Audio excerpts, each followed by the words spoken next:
네, 여러분이 아침에 학교를 보내거나 등원시키거나 할 때 아이들에게 꼭 하는 말이 있죠. "학교 잘 다녀와. 선생님 말씀 잘 듣고 친구들이랑 사이좋게 놀고." 라고 늘 이야기하시는 가정들이 많을 것 같습니다. 네.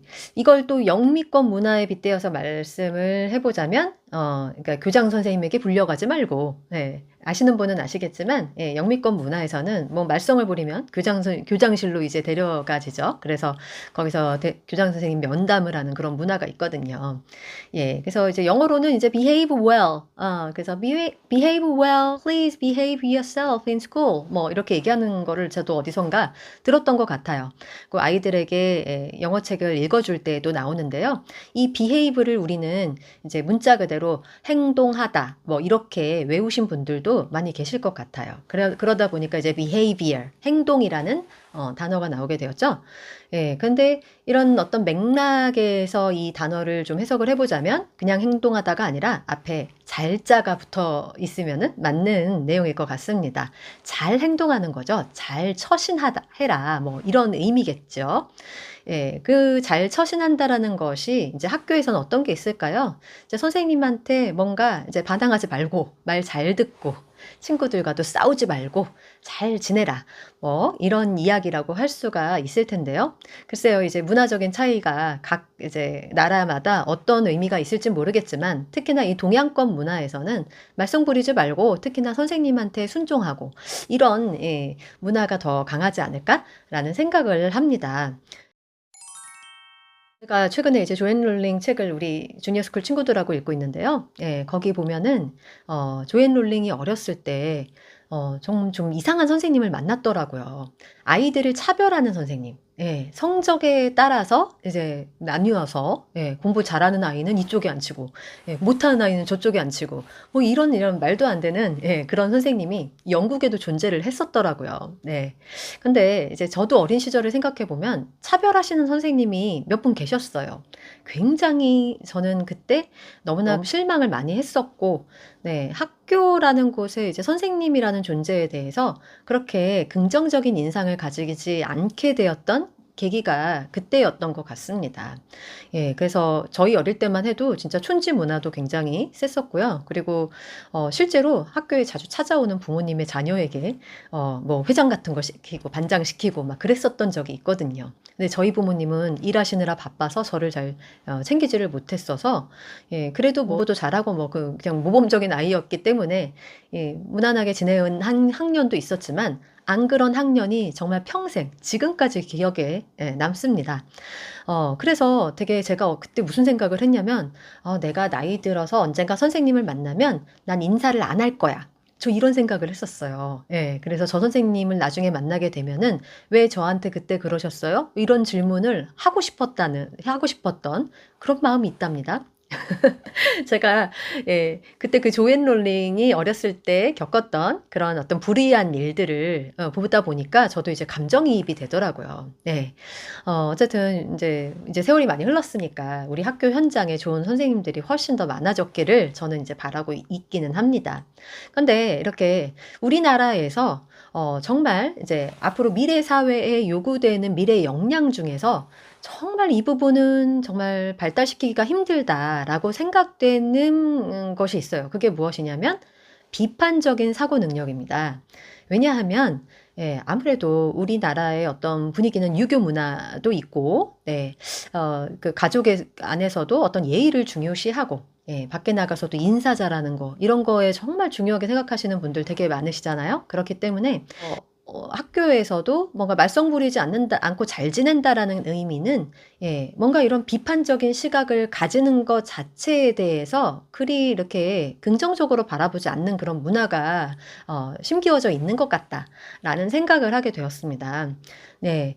그래서 실제로 선생님들이 무슨 이야기를 하실 때 중간에 자꾸 토다는 아이, 뭐 뭔가 딴지를 거는 그런 친구들이 있으면 다른 친구들도 별로 좋지 않게 바라볼 때도 많고요. 이거는 예 언제까지 성인이 된 이후에도 그런 것 같아요. 대학교 수업에서도 그랬었던 것 같고 자꾸 질문하는 사람 이상하게 쳐다보고 예 뭔가 이렇게 생각을 고민을 막 깊게 얘기를 하면 '아 좀 대충 넘어가지 뭐 저렇게까지 해?' 이런 경험들 여러분들은 없으실지 모르겠습니다. 아마 우리나라의 어떤 교육 문화에서는 뭔가 질문을 하고 문제를 제기하고 뭔가 비판적인 시각으로 현상을 바라보는 그런 태도를 나타낼 때 그것이 사회적으로 뭔가 이렇게 바람직하다고 여겨지는 분위기는 아닌 것 같아요. 예. 현대에는 많이 바뀌었다고 하지만 여전히 그런 문화들이 있는 것 같습니다. 아쉽죠. 네. 왜냐하면 전 세계적으로 굉장히 저명하신 이제 교육 전문가들이나 사회에서 이제 유능한 분들은 항상 네 인제 미래 사회에서 인재를 뽑을 때 정말 중요한 능력 중에 이 비판적인 사고 능력을 정말 1 순위로 1-2 순위로 꼽는 분들이 굉장히 많으시기 때문입니다. 근데 우리나라의 교육의 분위기는요. 이렇게 선생님께 말 잘 듣고 순종하고 딴지 안 걸고 네 시키는 대로 외워서 시험 잘 보고 이런 친구들을 굉장히 이제 선호하기 때문에 우리 부모님들도 거기에 맞춰서 자꾸 이렇게 우리 아이들을 이제 키우다 보니까 여러분들도 이제 많이 뭐 교육 관련된 걸 검색을 하실 때 등급 잘 나오는 것 혹은 최상위권 그리고 우등생 뭐 이런 거 관련해서 더 많이 마음이 움직이시고 '아 우리 아이 이렇게 키워야 되는데.' 라고 고민하시지 않을까라는 생각을 하거든요. 근데 이 비판적인 사고 능력을 왜 그렇게도 많은 전문가들께서 미래 역량으로 손꼽는 이유가 무엇일까요? 저는 이것이 왜 그러냐면 비판적 사고 능력에서 창의성이 생기기 때문이라고 생각을 해요. 근데 조앤 롤링도 그랬었던 거죠. 정말 이제 불의한 일들을 자기가 어렸을 때 많이 겪으면서 이게 생각을 하는 사람으로 성장을 했을 것 같아요. 그러다 보니까 이 불의한 문제 이제 사회적인 어떤 불평등의 문제에 대해서도 많이 생각을 했을 것이고 생각을 하다 보니까 다양한 어떤 스토리를 만들어낼 때 여기저기 흩어져 있던 자신이 겪었던 그런 경험들을 엮어서 자기만의 어떤 창의적인 스토리로 만들어낸 것이 아닌가라는 생각을 하거든요. 저의 경우에는 이 엄마표 영어를 시작할 때 "비판적인 사고 능력에서부터 시작했다." 이런 말씀을 제가 평소에 자주 드렸을 거예요. 네. 왜냐하면 정말 당연하게 여겨지는 어떤 초등 영어 교육 시장에 대해서 저는 이제 학습지를 하다가 엄마표 영어를 하게 되었잖아요. 근데 이제 굉장히 유명한 학습지거든요. 그래서 광고도 많이 하고. 그래서 저도 처음에는 그냥 영어에 대해서 별 생각이 없고 그냥 학습 태도만 생각해서 이제 학습지를 선택했던 건데 예 근데 사람들이 누구도 이렇게 막 광고 많이 하고 대형 학원이고 대형 뭐 그런 프로그램이다 그러면 거기에 대해서 별로 이렇게 비판적인 생각을 하지 못하는 경우가 훨씬 더 많을 거예요. 근데 저는 약간 이상하다는 생각을 많이 했었고 네 '이게 정말 옳은 길일까?'라는 부분에 대해서 문제를 제기를 한 것이죠.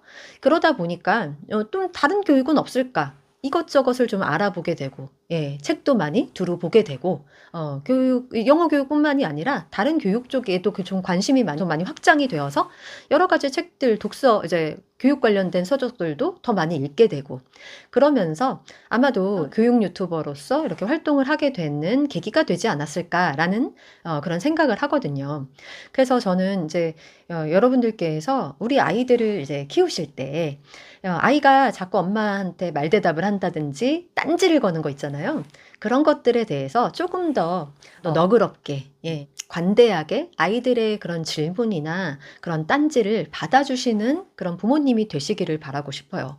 왜냐하면 이제 사회적으로도 혹은 학교에서 아이가 실제로 딴지를 걸어볼 기회가 너무 없지 않습니까? 우리 교육이 어서 빨리 바뀌면 좋을 텐데 생각하는 그런 교육의 현장으로 가기에는 갈 길이 너무 멀다라는 생각이 저는 계속 들거든요. '어느 세월에 바뀔까?' 이런 생각이 들어요. 그렇다면 학교에서 좀 그렇게 좀 순종적인 친구들을 길러내기 위한 그런 교육을 하고 있다면 우리 가정이 좀 변하면 되지 않을까요? 우리가 좀 균형을 맞추어서 우리라도 아이의 어떤 그런 비판적인 사고 능력을 억압하는 것이 아니라 그런 것들을 잘 귀담아 들어주고 귀 기울여서 함께 대화를 나누어 주는 역할을 역할을 부모님께서 하신다면 정말 미래 사회에서 꼭 요구되어지는 그런 인재들로 우리 아이들을 키울 수 있을 것 같아요. 실제로 미래 교육과 관련된 책을 몇 권이라도 읽어보신 분들은 아실 겁니다.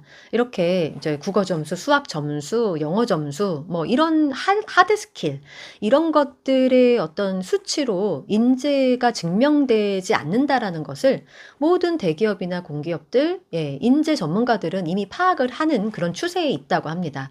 결국에는 어떤 그 일을 잘하는 인재는 어떤 인재냐면은 그렇지 않은 하드 스킬의 대조적인 소프트 스킬, 비인지 능력이라고도 하죠.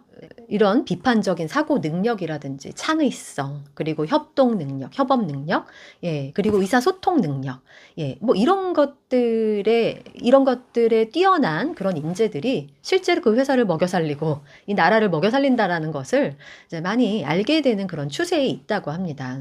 그래서 저는 이 교육이 조금 많이 변화를 해야 된다라고 생각을 하지만 여전히 이게 부모님들이 본인들께서 이렇게 받아오셨던 교육의 성향이 너무나 많이 잔재되어 있기 때문에 우리 아이들에게 조금 새로운 시각으로 바라보는 것에 조금 약하다, 이런 생각들을 여전히 저는 하고 있거든요.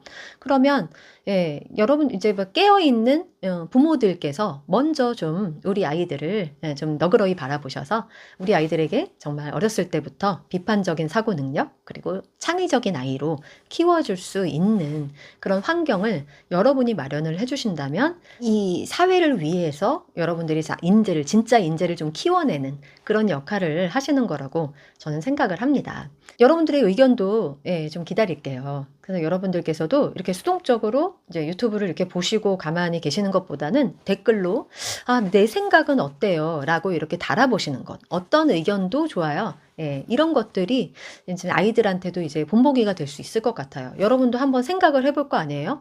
이런 비판적인 사고 능력이 학교에서 어떻게 길러져야 될까? 이거는 딴지 걸는 게 정말 좋은 걸까? 뭐 여러분의 생각, 어떠한 의견이든지 환영합니다.